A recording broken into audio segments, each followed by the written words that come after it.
Today I'm going to do that layout tour, talk about a few plans, and I'll show a few new additions. Stick around and I'll explain all.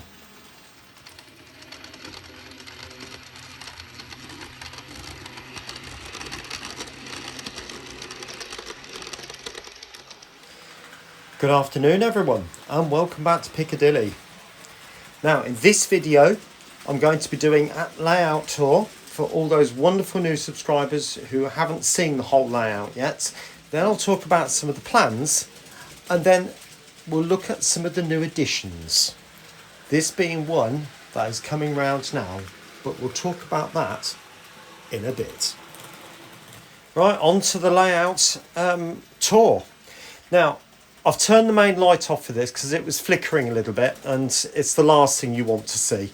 Hopefully it will be bright enough. But you can see Manchester Piccadilly in front of you there. Now it's a shortened version and that was made from card and acetate. And if you want to know how I went about that, there's a whole section in the playlist all about Manchester Piccadilly and the building of it. Now it's not complete. If you're familiar with the actual station, you'll notice there's another 2 of those. And that's got to be built, and platform 1314 is nowhere near complete. Now the reason for that is because the layout is due to be extended that way. Okay, so Piccadilly will go out much straighter and there'll be a section going across the window and then join up with that section over there. So the whole main line, which runs around here where you can see the 66, or you will be able to see the 66 when it comes round. There's the main line. The main line will form quite a large oval. If I take you back round to the window, I know it's covered with curtains, but that window is due to be replaced. Now I live in a housing association house, it's the way life is, and that window is, well, like I said, it's down to them to come and replace that window. And so they'll do it when they're ready. But COVID-19 has had a massive impact on that. So I have no idea when that window will be replaced. It could be next year. It might even be the year after. We just don't know at the moment. But anyway, moving on to this middle section now. As I just pointed out to you, we've got the main line running round and that continues down there at the moment. But this middle section, that is New Mills Central, just there. And I must say a big, massive thank you to Rachel from Mini Wistanston Junction because she went there the other day and it was absolutely fabulous to see the station through the camera. It really was so good. And she took some photos for me as well of that area, particularly down there, which are going to be absolutely amazing. So thank you so much to Rachel, and a big shout out to Mini Wistanston Junction. Go and sub her. She is making a an N gauge layout, which is 10 foot by 4 or 5, I think it will be.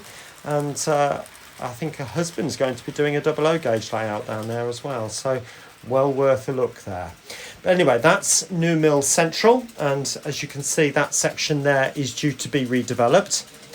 That bit in the middle is the section I'm working on sort of nowish, if you like, and that is the industrial zone going in towards Manchester. So this will be heavily populated with buildings down the side here and up the top there. I've got some old factories to go in here. There's a mill going to go in the middle along with a big canal coming through the middle. So there will be maybe a couple of long narrow boats going through there, which could be quite good fun. Right, and then we come round to this area, which is probably one of the most recent areas of the layout, where I've put in some new hills going down the sides here, and those 2 new tunnels, one there and one there. That goes off to New Mills, the place where we've just come from just here, and works its way around the back and comes up round here. Like that. So that's that tunnel, and then obviously that main line, if you watch the 350, then just simply goes through and comes through there. Okay, now you might be thinking, what is this large building to the left here? Well, it's a carriage shed, and it takes a full train. and it is about 1.5 meters long. I'm thinking, John, what were you thinking putting that in? Well, the reason for it is because inside, in there, and it's clearly not finished, there is a train lift. And the reason for that is because down here, going down, is the fiddle yard. So I'll just pan you around inside there.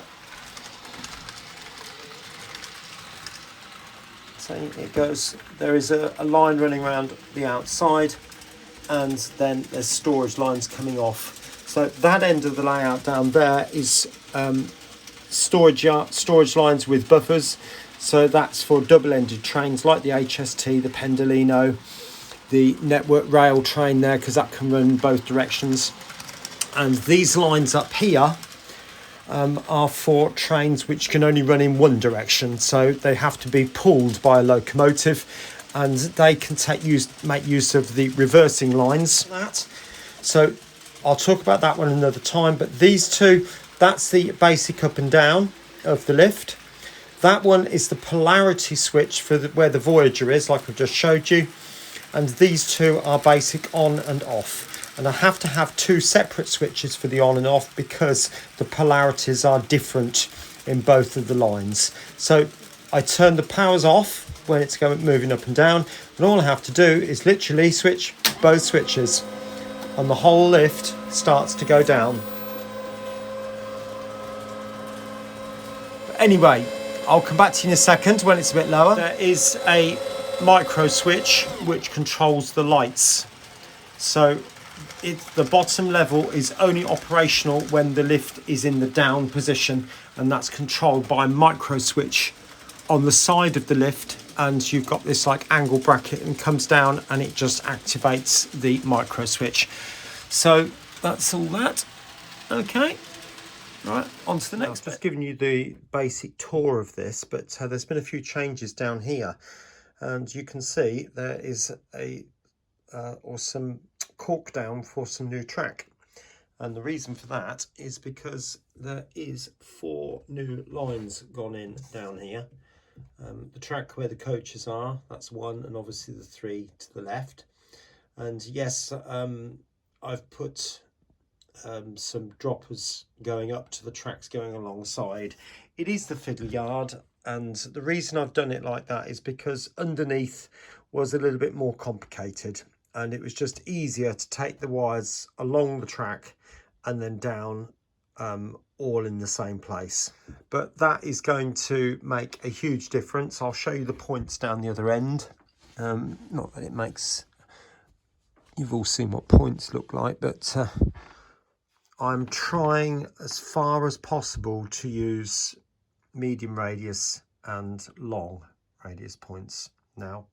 So as you can see in front of you, we've got the Class 350 in the new London North Western livery. Now, this train took me about 4 days to do, and when I posted some pictures and videos on Facebook, a number of people asked me how did I go about doing it. Now, I didn't make a video about it. The reason for that is because when I did the last video about a reskin, it really wasn't that popular. And so what I'll do is I'll basically go through the techniques I've used, but I'm not going to show you the ins and outs, if that makes any sense. Right, I'll join you back downstairs in a minute. Right, welcome back. Now, whilst I'm not going to go through the whole process of how I went about putting the livery on the 350, I thought I'll just show you a few basic things that I did. Now, this is one of the first print-offs that I did, and obviously, as you can see, the colours are way off, which told me there were a couple of colours run out, so I had to replace those before printing the final thing. But you can see I went through building up each of the images. So I would build that logo, for example, the big W.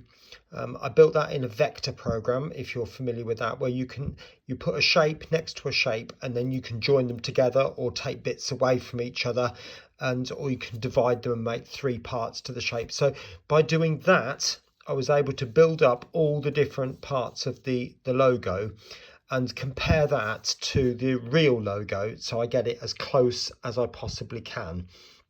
and likewise the other parts of the livery as well. I found some photos of the actual train that I was modelling, and look where the shapes come. So look where the shape started, look where it finished in comparison to the windows. Where does it go over here? So it judges how wide, all those sorts of things. So I'm looking at the proportions of each of the shapes and then build up. And then once I've built the one, then I copy it to make the other one and change the number, and then reverse it by flipping it over to make the corresponding side coming down this way. Now, to do one train, obviously I need two sides of each direction. And then on the other side, then I need four parts to the carriages. So there's two of each direction for each carriage. So I made more than enough what I needed, and I was able to have some bits to either repair if necessary, or to add to, or if a transfer goes wrong, I've got a spare, that sort of thing. Once I've done that, I then printed it off on the inkjet printer using this stuff, which is just, I bought this from eBay. It's transfer paper for inkjet paper, water slide transfers. Okay, and there's 20 in there, and I think that was around about £20. I think, I might be wrong, but it was quite expensive. But you print that off and then you let that dry thoroughly. I mean, I normally put that on the radiator for at least half an hour, and yes, even in the summer, because it dries quickly. And then you spray it once with a lacquer. I just use gloss lacquer from Halfords, and let that dry again for another half an hour to an hour on the radiator. Once that's dry, then you can start cutting it out, and you have to cut out all the windows, and particularly this part here, cut off one to get the actual shape of the front, because it's curved. And then I use the backing piece as a template to cut the other three. Just give you a closer view so you can see the front has been repainted. Oh, just turning on a switch there. It's not perfect by any means, but you know, it's an easy way of doing the livery. So you can see the different colours of the ends there. And we've got this, if I bring you back, we've got this slope going that way and that way at the end, and then you've got the V shape in the middle. The first class carriages there, and obviously each carriage has got that big W on it for West Coast.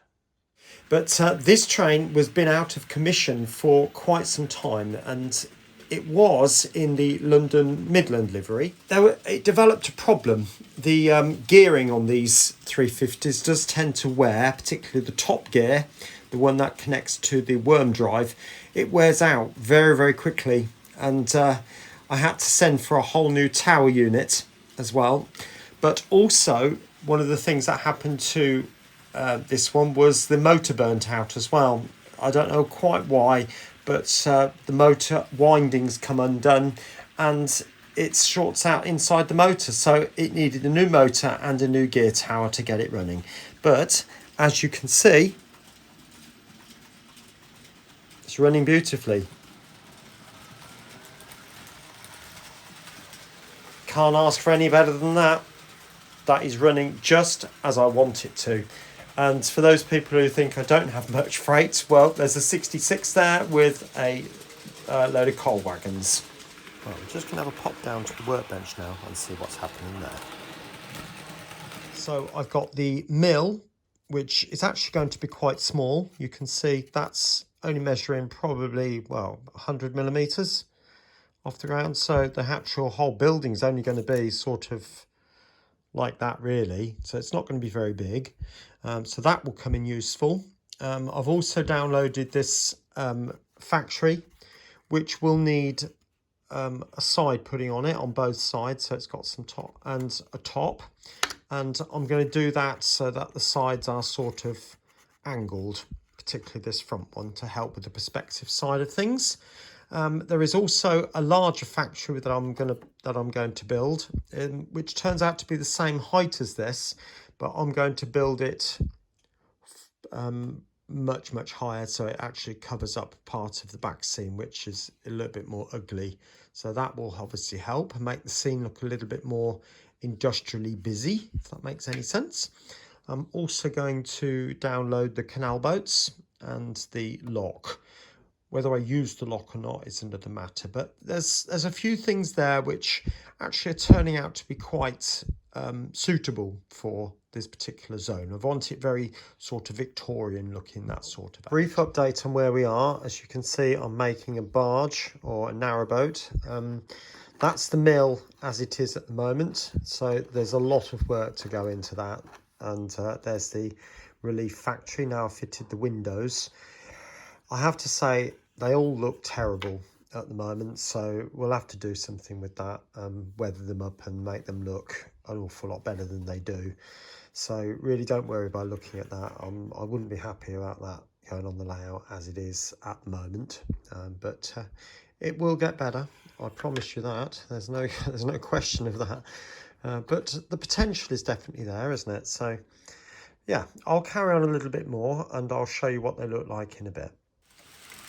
Right, so there it is. That's about as much as I can manage this particular video with the time I've got. So you can see we've got the mill just there, the start of the factory. We've got another big bit going in here. That's for a future time. And obviously the start of a canal boat. Wanted to get each of those underway so you start getting a flavour of where I'm going.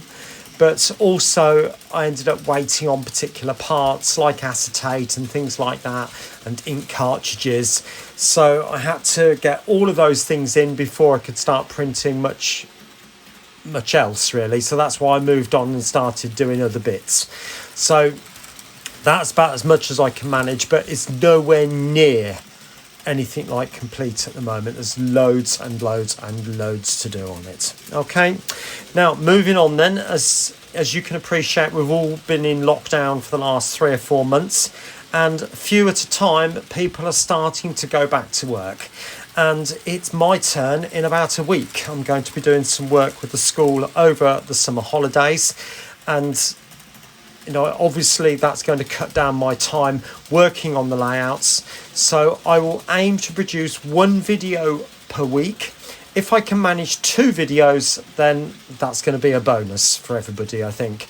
But that's 1 video on either the N gauge or the 00 gauge, not 1 video for each. Okay, so 1 video over the whole week. So I'll do as much as I possibly can, but you know, time is going to be very short. I hope you understand that. All right, anyway, moving on then. So the top video that's going to be appearing on your screen in a few moments time is going to be how I created the forced perspective upon the back scene there. And again, that's another area that's still not quite finished. And the second video will be all about new mills, and I think it's video number 9 or 10, but whichever it is, enjoy, and I'll see you again soon. Take care now. Bye-bye.